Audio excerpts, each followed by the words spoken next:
we're going to just chat tonight. We've got a panel with a few home educators here. We're talking tonight about, well, it is tonight for us. You might not be watching at nighttime, but we're talking about local authorities and their role in home education.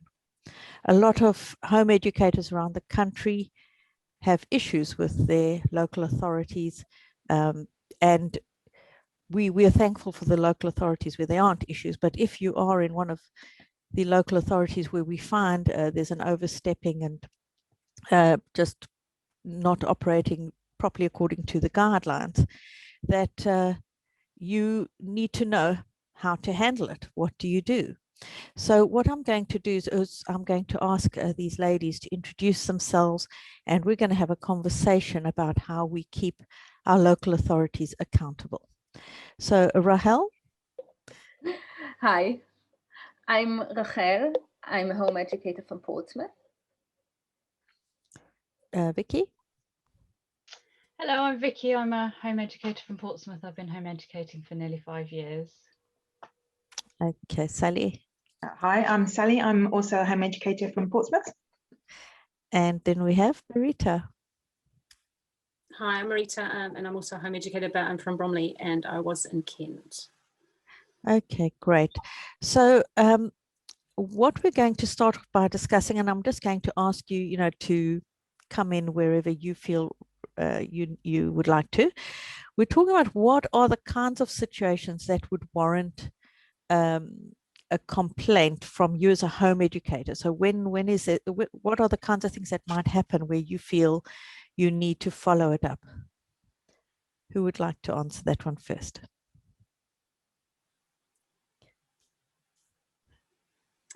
So you would want to put in a complaint when you feel like you've tried to solve it with the home education team and it isn't going anywhere.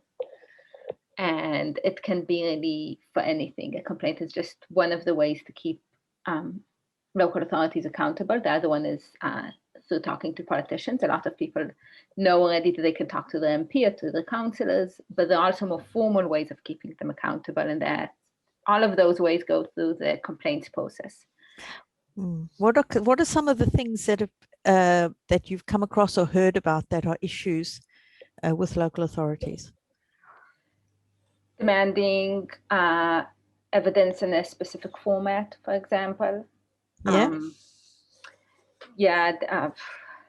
Demanding too much information as well, because you don't need to provide everything that you've ever done to the local authority. So quite often they demand a lot more than somebody really wants to share, or they might demand that you have a visit to your home and you might not feel that that's appropriate for your child because they may have a special need and they might not wish for people to come into the home environment, or can't think what else I was going to say.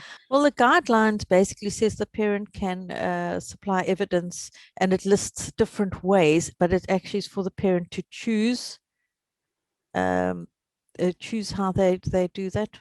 And Vicky, do you have anything to add there?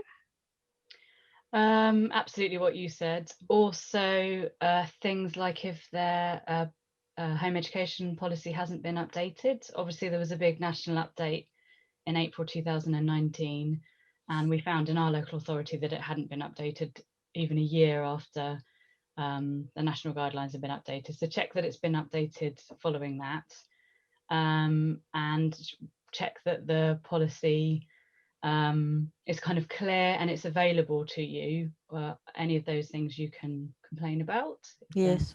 Well, I believe the guidelines for local authorities does say that they need to make it clear what their policy is. And I know that sometimes people will choose different ways of submitting evidence, but sometimes the local authority will come back and say, actually, we don't like this, we'd like you to give more. They don't accept, for instance, they might not accept a report, and then they might ask for photographs or evidence of the child's actual work. Why is this a problem? Who'd like to answer that one? Well, the law says, and the guidance says, that parents can provide evidence in any way that they want, and the local authority needs to assess that evidence on its own terms. So if parents provide evidence and the concerns arising from it, it's totally reasonable for the local authority to come and say, we don't understand how you're providing an education because we don't have enough information, or because the information makes it seem like maybe you're not covering enough, or you're not paying attention to what your child's needs are, anything like that. But there needs to be a specific concern, and they can ask, even when they ask for more evidence, they can't insist on the format. They need to explain what the concern is, and then you're free to adjust that concern in any way you want. Yes, this is an important step in the process, is it not? Absolutely. Yeah. And I'm just wanting to think again now also, you know, what would be the next step? What should be the next step if they list their concerns? A parent should then have a chance to address those concerns. In, again, as Rahel said, whichever way they whichever way they prefer. But we kind of feel it should be between parents and the local authority to find a way through. It shouldn't be about local authorities demanding specific evidence. And I think to make it clear that the role of the local authority is actually to establish, not so much to establish that whether it's suitable, but to prove that it's unsuitable. So if there's, you know, it's a slight different shift in understanding, you know, so even if the education you're providing or what you're showing in a report is maybe not comprehensive, but is it unsuitable? You know, then that needs to be reasonable, doesn't it? 100%. There should be a dialogue between the home educating family and the local authority. And under GDPR, you have a right to be informed as to everything that they would like, and so they should be feeding back to you, and they should be approaching you with transparency. You should understand exactly what their concerns are, and they should lay them out. And if you've got any questions, you should be able to go straight back to them and say, oh, I'm not really sure what it is you're asking for, could you please clarify? And then they should be able to then tell you, oh, I'm just not 100% sure that you have got any literacy provision outlined. Could you please give me a few more examples? And then you should be able to provide those examples however you wish. If you want to describe them, or if you want to send a photograph, or if you want to have a video Zoom call and show them and get them to read a poem, or if you want to, you know, present it as a dance, they should have ways of interpreting and understanding your education provision in whichever way you wish, and then they can dialogue with you if they still need further clarification. And it should be a relationship with equal balance of power, a partnership, really. Especially if it's in the best interest of the child. It's not in the best interest of the child to go after the parents and create unnecessary work for them. And by the same token, if you, as a parent, your local authority should also be well trained enough that if you need help with anything, that they actually can give you the help you want, not the help that they want to give you, but the help that you need and support you need. And I think that to me is a crucial issue, because there's an imbalance of power which is abused and kind of can become a bit punitive and vindictive if it's not, you know, checked. So so we've kind of established what some of the situations are, and I do want to stress here that every home educating parent must read the guidelines. You need to know your rights. Don't rely on other people to tell you. You need to know them for yourself. So when a local authority oversteps and doesn't follow the guidelines, or let's put it, even undermines the spirit of the guidelines, as a parent, you know, you need to be able to have some recourse. So what should a parent do if the local authority is stepping out of line, so to speak? Who wants to take that one? Sally, do you want to have a go? So as we mentioned in the first instance, that opening a dialogue would be the first report a call. If you don't get anywhere with that, if that's not going anywhere and they're just continuing to demand things from you, then the complaint for us would be the next ideal step, because complaining is a way of the problems will continue if nobody actually complains about what's happening. Yeah. And it's a way of making them accountable. It's formal. It usually goes beyond just the home education department. It will be, you know, another department. The complaints department in the local authority will also be involved. Okay, so how would you go about that, making an actual formal complaint? Where would you start as a very first step? So you look up the complaints policy or procedure for your local authority. That should be available online. And it's about drafting an email or letter, because it needs to be a formal written complaint, outlining what your concerns are, and also stating the things that you would like to see for them to remedy it. It doesn't have to be really complicated, and you can lay things out in bullet form, Yes, or point form. and I think what's very important, I think you would all say, is keeping that paper trail. Somebody want to talk about the paper trail? Rachel, do you want to speak about that?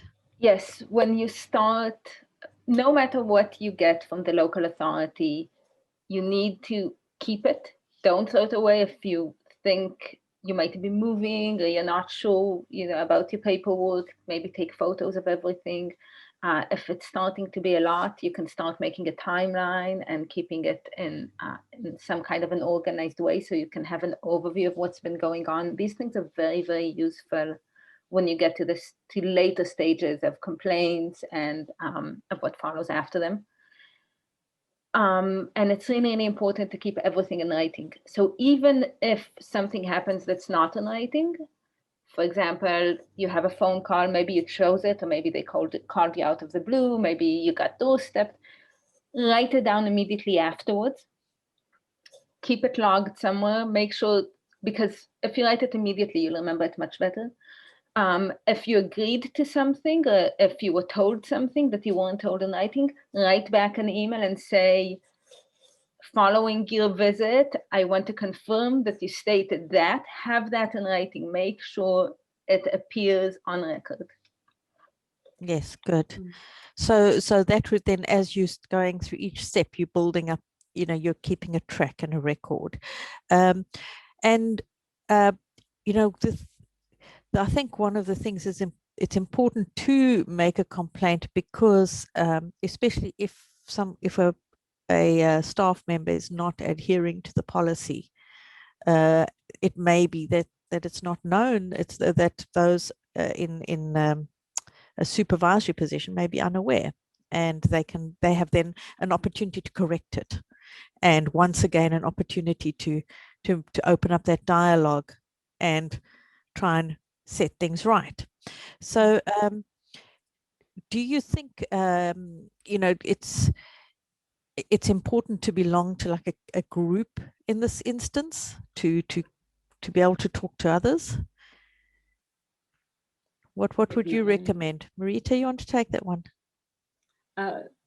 Well, there's several groups online, but there are some really supportive groups for elective home educators, and it's really nice to hear other people's opinions, because sometimes if you are feeling that there's a confrontation, it's really a stressful situation, and it's nice to get a clear head, help to find a leveler so that you can just look at the actual facts, and it helps you to choose a much more sensible approach and way forward, because it's difficult. It's somebody challenging potentially your way of life and your belief system, and so that's quite difficult to deal with. So a support group is really nice if they're patting you on the back and saying well done, or if they're telling you that you're doing a good job, or if they're telling you that actually in this instance the local authority are doing the right thing and that you maybe need to approach it from a different way.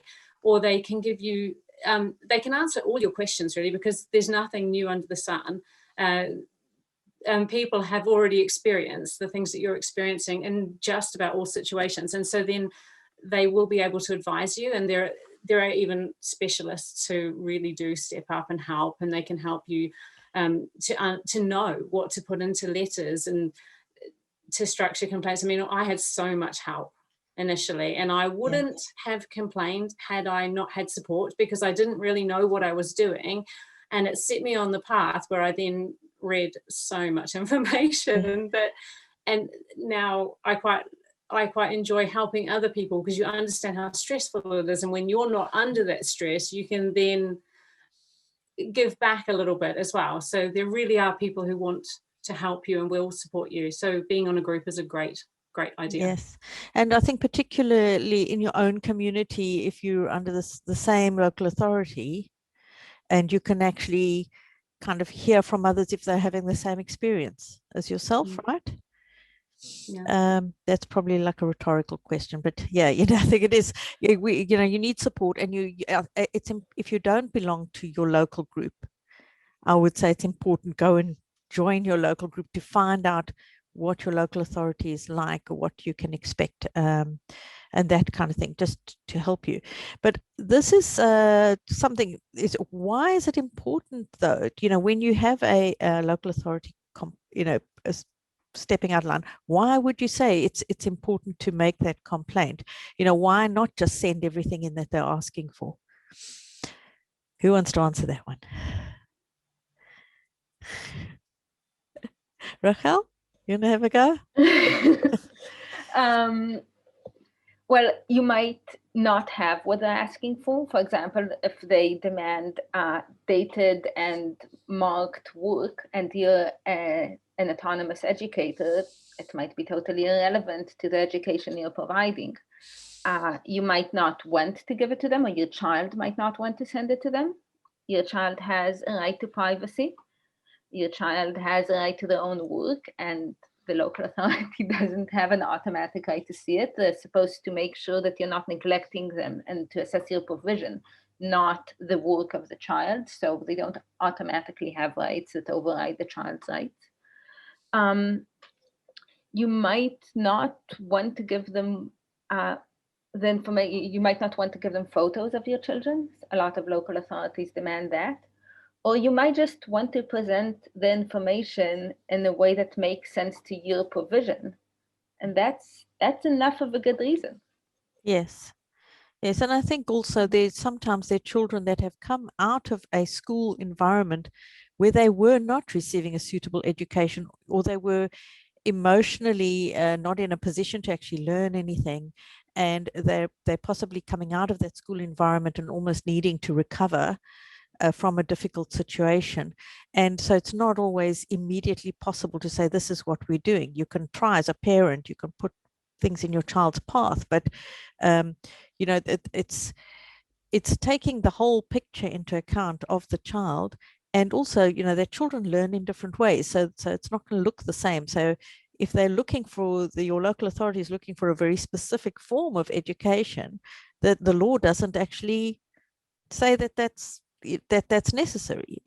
I think that's the other thing is that the reason you complain is because your local authority is asking for something that legally they actually can't ask for, and so if you give it to them, or too many families sort of supply that information, what happens is that there's an expectation which is not actually supported by law, and it can change the landscape for other home educators as well, which can be very unpleasant. So one of the other things about joining together in a group is you've got the power then to maybe consider complaining as a group, right? Perhaps we'd talk through. So say, okay, we were talking about how your first port of call was to go and complain to follow the complaints procedure. So now, what if that doesn't work? That depends on the local authority. Our local authority has 3 steps in the internal procedure, and you have to go through each one of them. You have to escalate it twice to get through it.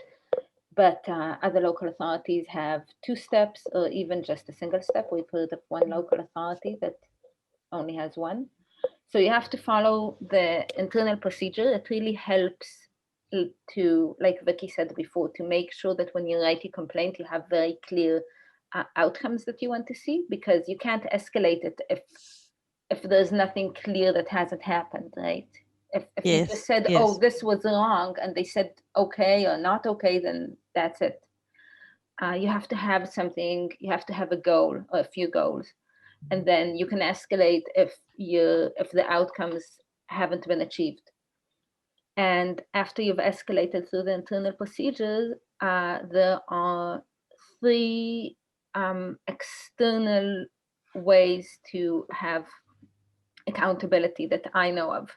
One is the local government ombudsman, the LGO. One is the ICO. What does the ICO stand for? Information Commissioner's Office. Thank you, Marita. The Information Commissioner's Office. And the third one is a judicial review, which is the most expensive out of the 3 by far. Okay, so do you want to maybe elaborate on, or maybe a different person can elaborate on say, so you've got the data protection officer as well is another Yes, one. you do. Yeah. Within your own local authority, if your complaint is a GDPR related complaint, so you are asking questions about transparency, or you feel they're asking for too much information, so they're not meeting data minimization law, or you don't agree with what they have written in something that they've sent to you, so you want to rectify, or you want to erase something, or you want to stop the processing of your information until you understand what they're doing. All of those things fall within GDPR rights in the UK. And so then you could also, within your organization, you can write to the data protection officer, the DPO. There must be a named DPO. There must be a DPO. Ours is actually not named, but there must be a DPO, and there must be a way of you contacting your DPO, and you can ask them, and the DPO must be independent of the local authority, and so they should give you a different opinion. If they don't, or if you feel that it's not a correct opinion, DPOs don't always get it 100% right either, so you can then escalate also to the Information Commissioner's Office for GDPR for those types of complaints. And if you're not sure if it's a data protection or a GDPR complaint, the ICO website outlines your rights really brilliantly. So you can read through there. If you're still not sure, they have a live chat facility. So you can go online and you can talk to somebody there, and they will give you a good idea. And then if you have finished your complaints procedure within the council, you can then send your complaints to the Information Commissioner's Office, and it takes about 3 months, and then they will, at the moment, I don't know if that's normal or not, but, and then they will reply, and they'll either uphold, well, they will agree that it needs to be looked at, and so then they'll write to the CEO on your behalf and say, could you please address this? And hopefully then your complaint will be re-looked at, and you've got almost an adjudicator. The ICO would prefer that the local authority then rectifies the situation, because they want you to have a dialogue, they want you to have that supportive relationship, and that's what they're trying to encourage, that you understand what's happening with your information. And so it should be able to be sorted out in an adult way, in a conversation where questions are answered. But if not, you go back to them again, and then they will help to ensure that the law is met.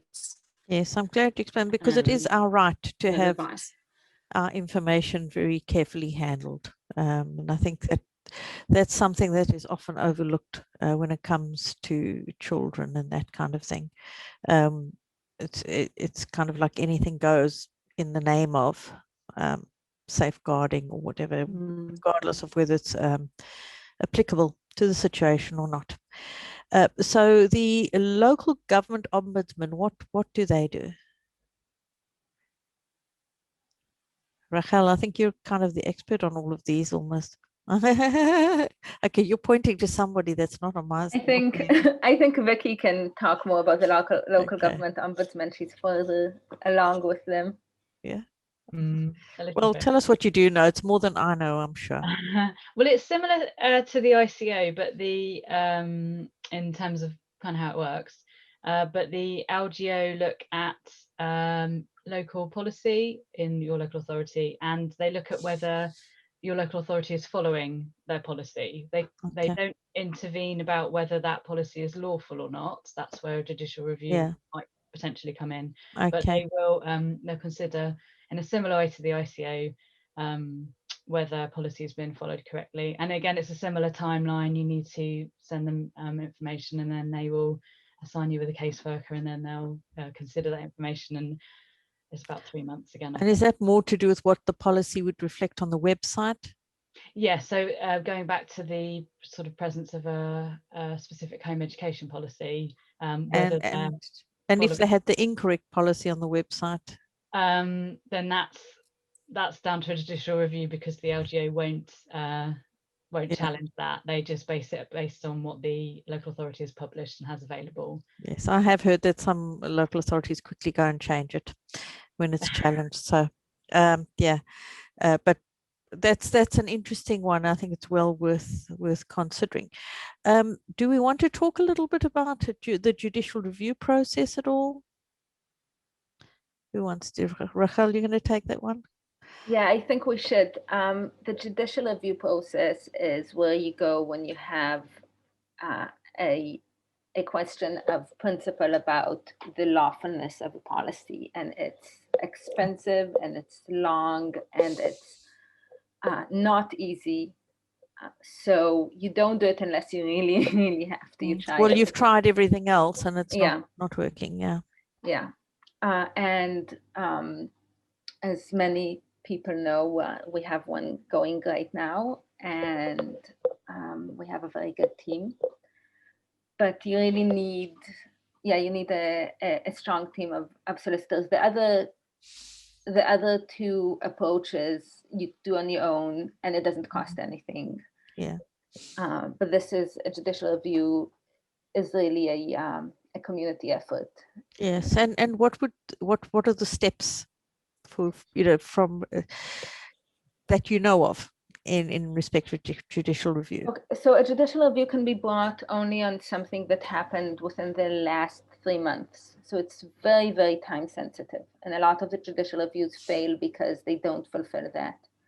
So that can be 3 months from a response to a complaint. It can be 3 months from a change in policy, anything else that the local authority has published or done. And once that happens and you decide to bring a judicial review, you need to bring a pre-action letter. You give the local authority then gets 2 weeks, I believe, to respond, and it has to respond in a very formal way. That's all very formally set out. And and then you can decide to file or not file. So that's when the 3 months end. So really you need to already have an idea if you're filing a judicial review 2 months after whatever happened. So yes, as I said, very, very time sensitive. Yes, and so don't waste your time with that one. Yeah. So I think who wanted to add? I was just going to say it's not quite a complaint, so I'm not sure if it's applicable here, but you can also go to the Secretary of State.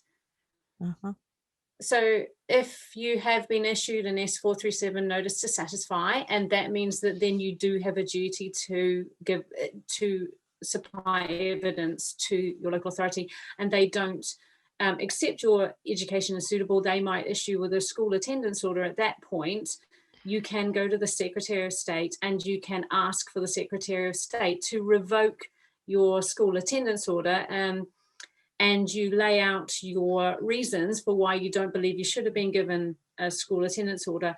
And I believe that they can look into it. I haven't heard of any situations in a very long time where they have, but this is a process that we are supposed to be able to follow. And I think it would be interesting to know what the actual process is of the Secretary of State. I'm curious. Thank you. So we're going to start wrapping up now, and I'm going to ask each of the ladies to just share something that they feel is really important for you to go away with and to bear in mind going forward. So Rachel, I'll start with you. I think it's really important to remember that complaints are the gateway to all other forms of formal accountability. So you don't write your complaint necessarily for the first person who sees it. You write it, you hope that it will be taken care of at the first level, but you write it with all the levels on top in mind. And you really, really want to keep a good paper trail. So if it does need to go ahead, you have everything available, and you can cite it easily, and you have a good picture of what's been going on. Yes, I wanted to actually add here, I think very important not to rant.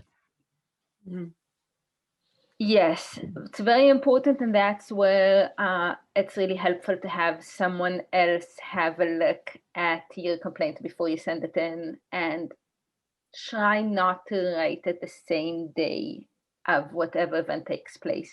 Sleep on it first, write it the next day, have someone else look at it. Okay, and Marita, what would you like to add?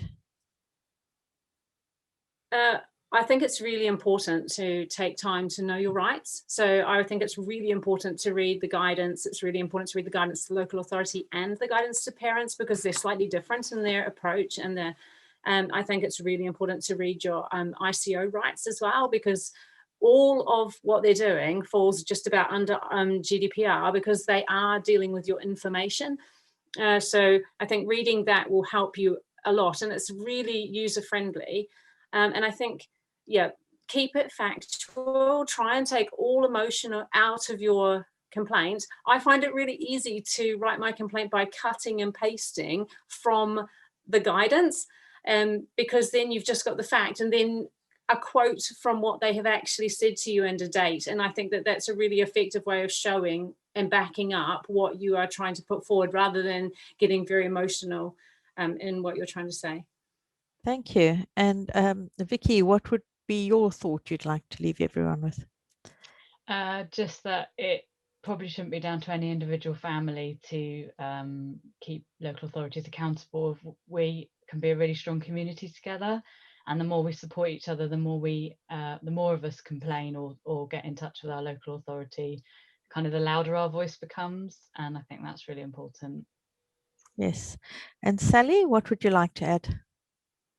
So just touching on what Vicky said there about the communities, is having trouble with your local authority can be really stressful. So don't forget that you're never alone. Pretty much every area of home educators has some kind of online presence now, whether that's, you know, a town-based community or a county-based one. So do find them, get in touch with them. If you're having issues, post on that group and ask for help, because there will certainly be someone else who's going through the same thing or been through the same thing. And that's also a good way of finding out if there's a pattern in that authority of misbehavior. You know, if lots of you are then having the same issue, then you can all band together and help each other to kind of make them accountable. Yes, and I think, you know, home education is growing in this country, but it is parents who actually really want the best for their children and are not looking to kind of make it harder for their children in any way. We're trying to make their route to adulthood go smoothly and without trouble. And I think what we would like to see ideally is that local authorities are more supportive of parents who are trying to do the best for their children and don't provide more obstacles to them than is necessary.